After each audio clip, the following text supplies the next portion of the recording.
तुम जैसे ही सोकर उठे, मैं तुम्हारे बिस्तर के पास ही खड़ा था। मुझे लगा कि तुम मुझसे कुछ बात करोगे। तुम कल या पिछले हफ्ते हुई किसी बात या घटना के लिए मुझे धन्यवाद कहोगे, लेकिन तुम फटाफट चाय पीकर तैयार होने चले गए और मेरी तरफ देखा भी नहीं। फिर मैंने सोचा कि तुम नहा के मुझे याद करोगे, पर तुम इस उधेड़-बुन में लग गए कि तुम्हें आज कौन से कपड़े पहनने हैं। फिर जब तुम जल्दी से नाश्ता कर रहे थे और अपने ऑफिस के कागज इकट्ठे करने के लिए घर में इधर से उधर दौड़ रहे थे, तो भी मुझे लगा कि शायद अब तुम्हें मेरा ध्यान आएगा, लेकिन ऐसा नहीं हुआ। फिर जब तुमने ऑफिस जाने के लिए ट्रेन पकड़ी, तो मैं समझा कि इस खाली समय का उपयोग तुम मुझसे बातचीत करने में करोगे, पर तुमने थोड़ी देर पेपर पढ़ा और फिर खेलने लग गए अपने मोबाइल में, और मैं खड़ा का खड़ा ही रह गया। मैं तुम्हें बताना चाहता था कि दिन का कुछ हिस्सा मेरे साथ बिताकर तो देखो, तुम्हारे काम और भी अच्छी तरह से होने लगेंगे, लेकिन तुमने मुझसे बात ही नहीं की।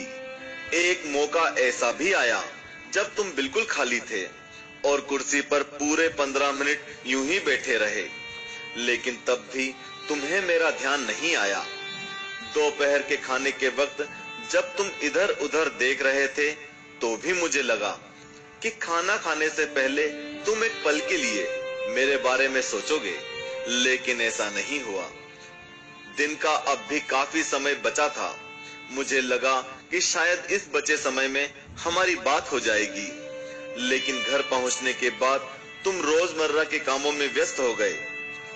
जब वे काम निपट गए तो तुमने टीवी खोल लिया और घंटों टीवी देखते रहे। देर रात थककर तुम बिस्तर पर आ लेटे। तुमने अपने पत्नी और बच्चों को शुभ रात्रि कहा और चुपचाप चादर ओढ़कर सो गए।